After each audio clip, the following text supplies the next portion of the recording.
Nigeria. Unique, fascinating. A country of multiple tribes, cultures, religions, and expressions. A country full of promise.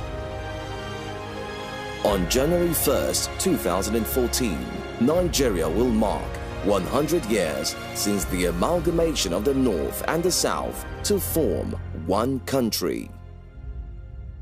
How did this melting pot of diverse people, language and culture become one nation? How did this vast territory with artificial borders become one country? Evidence of civilization traces back as far as the 8,000-year-old Dufun volcano, with the most sophisticated design of its time, discovered in present-day Borno State. Similarly, the terracotta art of the Nok people reveal an advanced culture thriving in the area now called Kaduna State. Before the Europeans ever set foot on West African soil, the territory that makes up present-day Nigeria was dominated by independent empire and city-states. From the Great Khan Borno Empire, which expanded through long-distance trade and military technology, to the Igbo-Kwu civilization, the first bronze casters in Africa, who sourced materials from as far away as Egypt. From the 1,000-year-old Benin Empire, with its infrastructure and far-reaching diplomatic links, to the formidable military and administrative machine of the vast Oyo Empire and the power of the great Sokoto Caliphate in the 19th century under the legendary Sheikh Usman Dan Fodio. These pre-colonial states were highly organized societies with evolved administrative systems, courts, diplomatic functions, educational centers, and successful methods of commerce and agriculture. Rulers expanded their economies through trade and sometimes expanded their trade through war.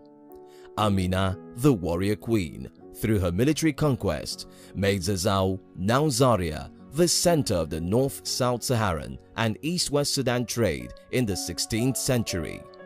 Amina was also the originator of the earthen walls that fortified Zaria and other cities that she conquered, such as Kano. Trade network stretches far as Europe and the Middle East, and by the time the Portuguese landed on the coast of Benin in the late 15th century, West Africans had been trading with foreign nations for 400 years. The Portuguese explorers were soon followed by the British, French, and Dutch.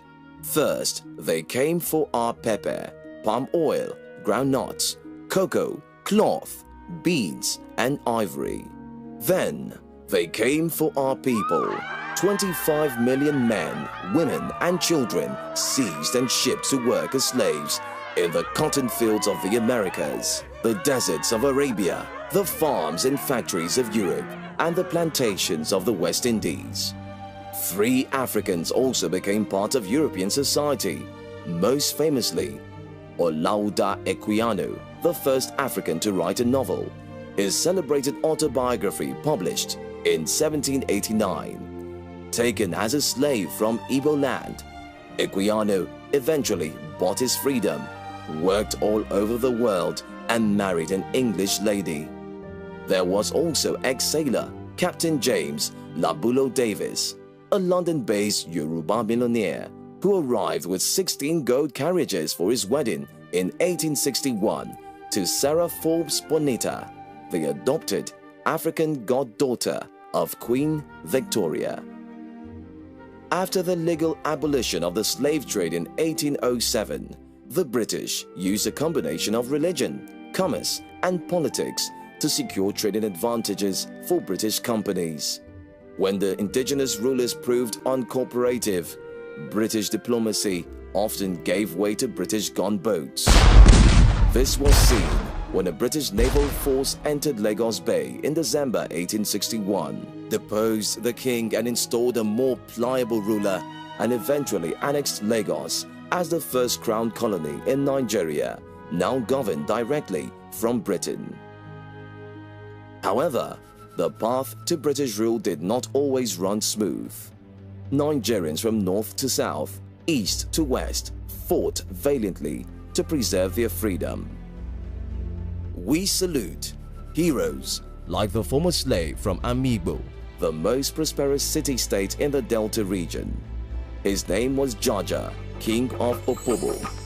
He received a Sword of Honor in 1875 from Queen Victoria after Opobo soldiers helped the British in the Gold Coast.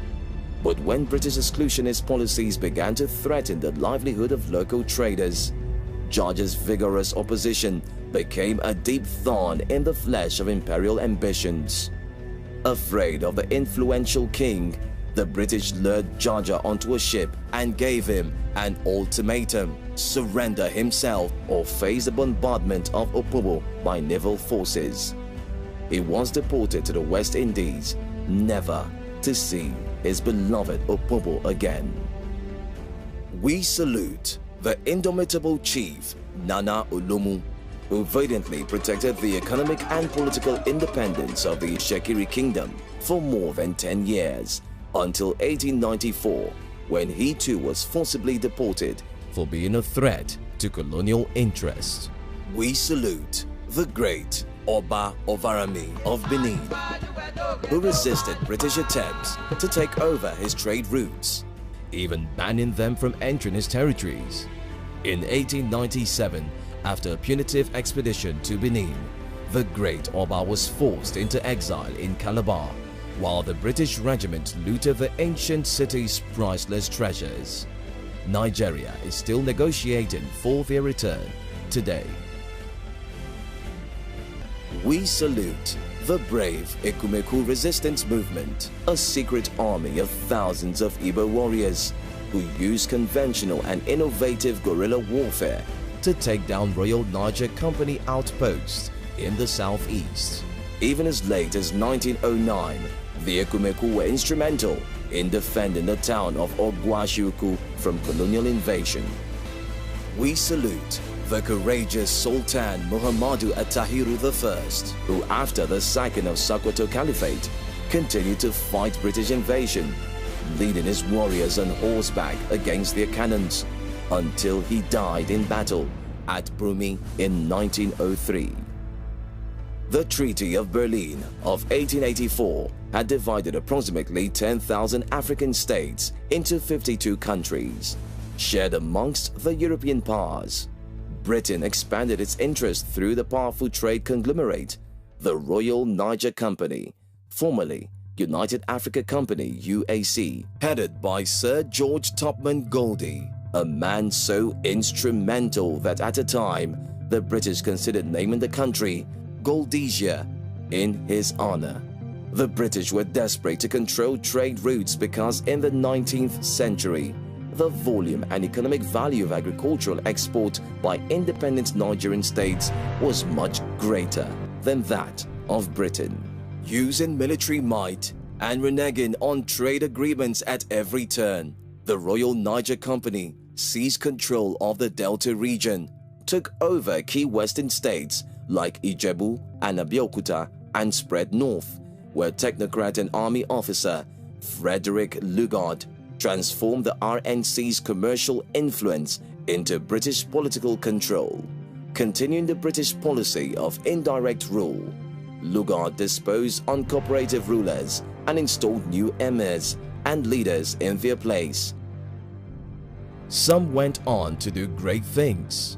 Sarki Katsina Muhammad Diko, installed by the British in 1901, set up new administrative structures, promoted commerce and education, founding Katsina, later Barewa College, and the first school for girls, and was also the first northern emir to go on the Hajj and to fly in a plane. In 1900, Calabar became the capital of the new protectorate of southern Nigeria, while Zungeru became capital of the new protectorate of northern Nigeria.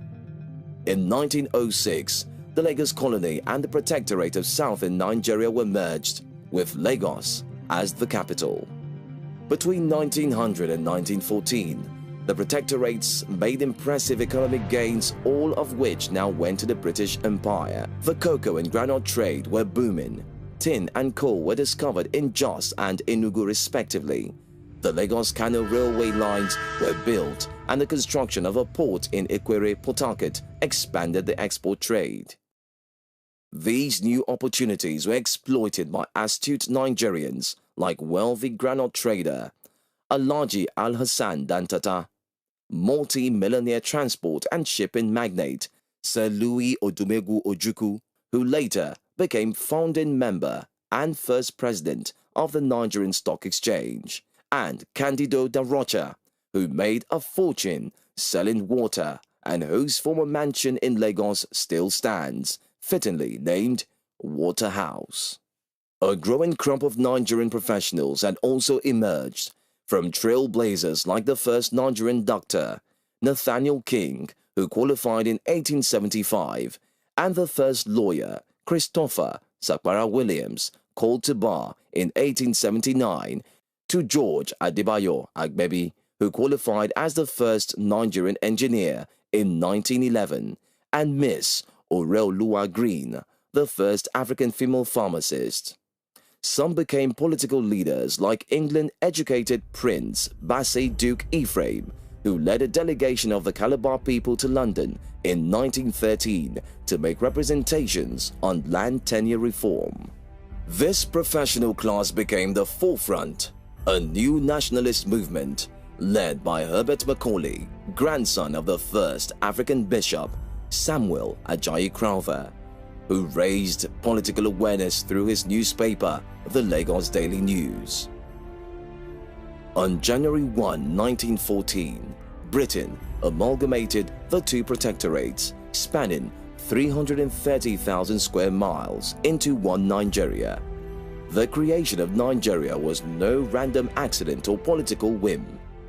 As now Governor General, Lugard stated in his amalgamation speech, His Majesty's government, after long and mature consideration, arrived at the conclusion that it would be to the great advantage of the countries known as Southern and Northern Nigeria that they should be amalgamated into one government, conforming to one policy and mutually cooperating for the moral and material advancement of Nigeria as a whole. Amalgamation changed the way we as Nigerians saw ourselves. It inspired those who believed in the possibility of a different future, and who in turn inspired the men and women that drove that train of self-determination to its final stop at independence. And along this journey, we became truly Nigerian, not just in name, but in our hearts. In the course of our rich history, we have seen the heights of greatness and the depths of cruelty. We have seen the birth of new civilizations and the death of ancient empires. Our testimony is this: we were beaten, but never broken, subdued, but never conquered. Today, we are many, yet we are one people, one nation, forever united by a shared struggle, a common heritage, and a bright future. We are Nigerians.